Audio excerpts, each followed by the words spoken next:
زندگی بن جائیں ہم، پرچم علم و ہنر ہر موڑ پر لہرائیں ہم، نکہت اخلاص بن کر پھیل جائیں دہر میں، نکہت اخلاص بن کر پھیل جائیں دہر میں، پھر سلیقہ زندگی کا دہر کو سکھلائیں ہم۔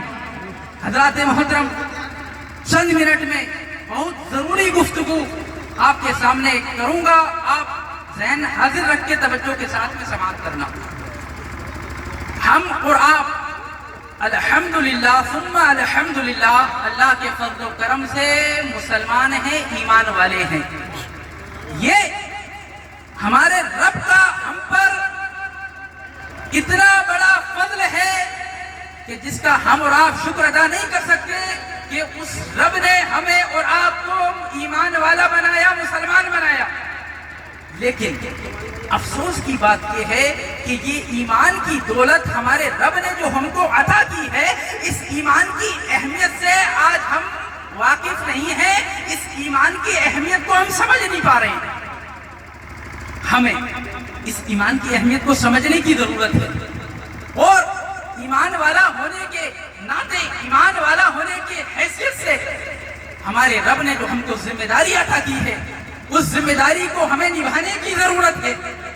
ہمارے رب نے ہم کو ایمان والا بنایا، اور ایمان والوں کے تعلق سے قرآن میں اعلان فرما دیا، یا ایھا الذین آمنوا ادخلوا فی السلم کافہ۔ رب کریم نے قرآن میں ارشاد فرمایا، اے ایمان والو، اسلام میں پورے داخل ہو جاؤ، پورے داخل ہو جاؤ۔ مطلب کیا ہے؟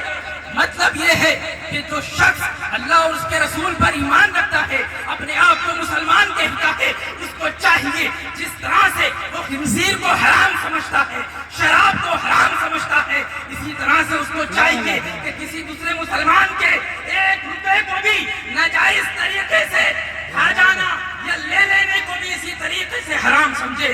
جو ایمان والا ہونے کا دعویٰ کرتا ہے، جس طرح سے وہ شراب کو حرام سمجھتا ہے، اسی طریقے سے رمضان کے مہینے میں، ماہ رمضان المبارک میں کھانا بغیر عذر روزہ چھوڑ کر کے چوراہوں اور ہوٹلوں پر بیٹھ کر کھانے کو وہ حرام سمجھے۔ مسلمانوں، آج ہمارا حال یہ ہے، ماہ رمضان المبارک ہوتا ہے اور ہمارے نہ جانے کتنے مسلمان جو اپنے آپ کو مسلمان کہتے ہیں، اپنے آپ کو مسلمان ہونے کا دعویٰ کرتے ہیں، لیکن ان کا حال یہ ہوا کرتا ہے کہ رمضان کے مہینے میں ہوٹلوں پر بیٹھ کر کے وہ چائے پیتے نظر آتے ہیں، گلی چوراہوں میں بیڑیاں پیتے نظر آتے ہیں۔ مسلمانوں، شرم کرنے کی ضرورت ہے، اور ہمیں یہ غور کرنے کی ضرورت ہے، ہمارے رب کا یہ اتنا بڑا احسان ہے کہ اس نے صرف اور صرف اپنے فضل سے ہمیں مسلمان بنایا، ہمیں ایمان کی دولت سے نوازا، لیکن ہم اس ایمان کی اہمیت کو سمجھ نہیں پا رہے ہیں۔ عزیزان محترم، آج ہمارے معاشرے کے اندر اتنی برائیاں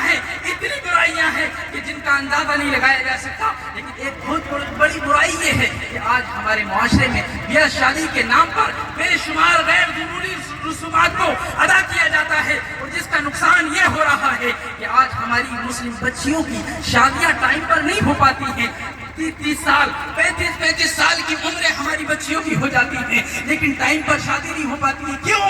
کیونکہ آج ہم نے اپنی شادیوں کو اتنا مہنگا کر دیا ہے کہ 10-20 لاکھ میں ہماری بچیوں کی شادیاں ہوا کرتی ہیں۔ آج 400-500 لوگوں کو لے جا کر کے بارات کے نام پر ہم لے جا کر کے ان کو کھانا کھلاتے ہیں۔ آج میں آپ سے پوچھنا چاہوں گا کہ اللہ کے نبی نے ہم کو نکاح کا طریقہ نہیں بتایا ہے؟ یار، ہم تو مسلمان ہیں، ہم تو ایمان والے ہیں، ہم تو اس نبی کا کلمہ پڑھنے والے ہیں جنہوں نے کبھی کسی پر ظلم نہیں کیا، کہ جنہوں نے کبھی کسی کے اوپر زیادتی نہیں کی۔ ہمارے نبی نے ہم کو سلیقہ سکھایا ہے، دستور حیات عطا کیا ہے۔ قرآن فرماتا ہے، لَقَدْ كَانَ لَكُمْ فِي رَسُولِ اللَّهِ أُسْوَةٌ حَسَنَةٌ، کہ یقیناً رسول اللہ کی زندگی تمہارے لیے بہترین نمونہ عمل ہے۔ جب مسلمانوں، رسول اللہ کی زندگی ہمارے لیے بہترین نمونہ عمل ہے، تو پھر یار آج ہم اپنی مرضیوں سے شادیاں کیوں کر رہے ہیں؟ آج 10-20 لاکھ کے یہ خرچے آج ہم نے کیوں بڑھا دیے یہ شادیوں میں؟ اس کا نقصان آج ہمارے معاشرے کو جھیلنا پڑ رہا ہے۔ نہ جانے کتنی ہماری بچیاں غیر شادی شدہ جوانی کی دہلیز پہ قدم رکھنے کے باوجود اپنے گھروں میں بیٹھی ہوئی ہیں، لیکن ہمیں شرم نہیں آتی۔ مسلمانوں، یاد رکھو، ہمارے نبی صلی اللہ علیہ وسلم یہ جانتے تھے کہ ایک زمانہ ایسا آئے گا کہ لوگ میری سنتوں کو بھول جائیں گے، اور صرف بھولیں گے ہی نہیں، بلکہ میری سنت پہ عمل کرنے میں لوگ اپنی بے عزتی محسوس کریں گے، اپنی توہین محسوس کریں گے۔ اسی لیے ہمارے حبیب نے فرمایا من تمسک بسنتی عند فساد امتی فلہ اجر مئۃ شہید۔ نبی پاک نے ارشاد فرمایا کہ جو فساد کے وقت میں، یعنی ایسے وقت میں جس وقت میں لوگ میری سنتوں پہ عمل کرنے کو چھوڑ دیں، جس وقت میں لوگ میرے طریقے پہ عمل کرنے میں شرم محسوس کریں، ہمارے نبی نے فرمایا اس وقت میں اگر کوئی شخص میری صرف ایک سنت کو زندہ کرے گا، رب کریم اس کو 100 شہیدوں کا ثواب عطا فرمائے گا، 100 شہیدوں کا ثواب۔ حضرات محترم، سادہ نکاح کرنا، بغیر جہیز کے نکاح کر لینا، بغیر باراتی لے جائے نکاح کر لینا، اور بغیر لڑکی والوں کا 1 روپیہ خرچ کرائے نکاح کر لینا، یہ ہمارے پیارے نبی جناب محمد رسول اللہ کی سنت ہے۔ اور یہ ایسی سنت ہے جس کو آج ہمارے مسلمانوں نے ترک کر دیا ہے۔ تو آج اگر کوئی سنت کو زندہ کرے گا، یعنی اپنا نکاح سادہ کرے گا بغیر کسی خرچے کے، تو انشاءاللہ رب کریم اس کو 100 شہیدوں کا ثواب عطا فرمائے گا۔ آپ اس قادری کانفرنس سے یہ پیغام لے کر کے جائیں، جب بھی اپنا اور یا اپنے بچوں کا نکاح کرے تو سمپل نکاح کرے، 1 بھی روپے کا لڑکی والوں کا خرچ نہ کرائیں۔ رب کریم ہم سب کو نبی کونین صلی اللہ علیہ وسلم کی سنت کے مطابق زندگی گزارنے کی توفیق عطا فرمائے۔ السلام علیکم ورحمۃ اللہ۔